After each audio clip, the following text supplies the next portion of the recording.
A little girl sits quietly on the floor. She doesn't know what is about to happen. Her mother enters the room carrying a long piece of cloth. The girl thinks she is about to be comforted. Instead, her mother takes her tiny feet, bends her toes underneath her sole, and begins wrapping them tightly. The girl screams. She cries for her mother to stop, but her mother continues. Because in her world, this pain was not cruelty, it was love. It was believed to be the only way her daughter could have a better future. For nearly 1,000 years, millions of girls in China suffered through one of the most painful beauty traditions ever created by humans. A tradition where broken bones were considered beautiful, where disability was considered elegance, and where suffering became a symbol of status. This was the terrifying reality of footbinding. Welcome to S Codex, where we uncover the darkest truths hidden in history. Today we explore the shocking story of China's golden lotus feet, a tradition that transformed the lives of millions of women forever. No one knows the exact moment footbinding began, but historians believe it started more than 1,000 years ago during China's Song dynasty. According to legend, an imperial dancer named Yao Niang wrapped her feet into a curved shape resembling a lotus flower before performing for the emperor.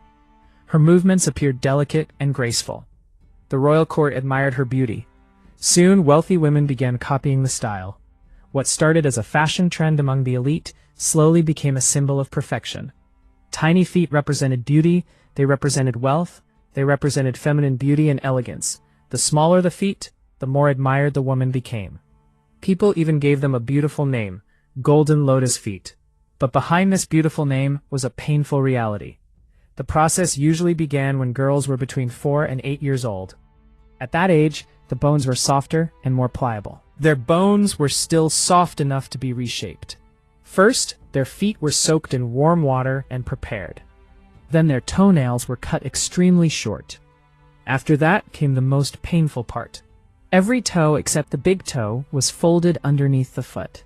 The bones were forced into unnatural positions. The arch of the foot was pushed upward. Sometimes bones broke. Sometimes the injuries never healed properly. Then long strips of cloth were wrapped around the feet, tighter and tighter. The goal was simple. The feet had to stop growing. The pain that followed was not temporary. It became a part of everyday life. Girls woke up with aching feet. They struggled to walk. They struggled to sleep. And every few days, the cloth bindings were removed and tightened even further. The process could continue for years. Why would anyone allow this to happen? Why would mothers do this to their own daughters? The answer lies in the society they lived in.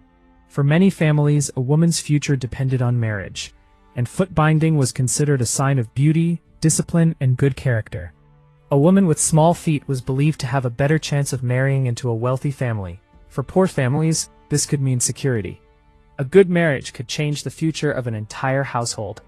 So many parents believed they were making a sacrifice for their daughter's future. And perhaps the most heartbreaking part is this. Many mothers who bound their daughters' feet had experienced the same suffering themselves. They were not continuing the tradition because they hated their children. They were continuing it because society had convinced them it was necessary. This is one of history's darkest lessons. Sometimes, the most harmful traditions survive because generations of people believe they are doing the right thing. As these girls grew older, the effects lasted a lifetime. Walking became difficult. Running became impossible. Many women developed infections because of poor blood circulation. In some cases, tissue died. Some lost toes. Some suffered permanent disabilities. Yet society still viewed these tiny feet as beautiful. Women learned to walk with small, careful steps. This movement became known as the Lotus Gait. Ironically, the very thing caused by pain became admired as graceful. A symbol of suffering became a symbol of beauty. For centuries, footbinding continued across many parts of China. Not every family practiced it, but millions of women experienced its consequences. Then, the world began to change. By the late 19th century, doctors, reformers, and educated activists started challenging the tradition. They argued that beauty should not come at the cost of a person's health and freedom. As China entered the modern era, more people began questioning it. Old belief. Was this really beauty? Or was it simply suffering that society had learned to accept? In the early 20th century, the Chinese government officially banned footbinding, but traditions that survive for centuries do not disappear overnight. In some remote areas, the practice continued secretly for years. Eventually, however, it faded away. Today, only a small number of elderly women who experienced footbinding remain alive. Their feet are reminders of a time when society demanded impossible sacrifices from women in the name of beauty. Looking back, many people ask, how could anyone believe this was beautiful? But perhaps history is asking us a different question. What beauty standards exist today that future generations might one day find shocking? Because history changes, fashion changes, trends disappear, but the pressure to fit society's idea of perfection has always existed. The names change, the methods change, but the question remains the same. How much should a person sacrifice to be considered beautiful? This was the story of China's golden lotus feet. If this story made you see history from a different perspective, don't forget to like, share, and subscribe to S Codex for more documentaries uncovering the darkest truths the world tried to forget.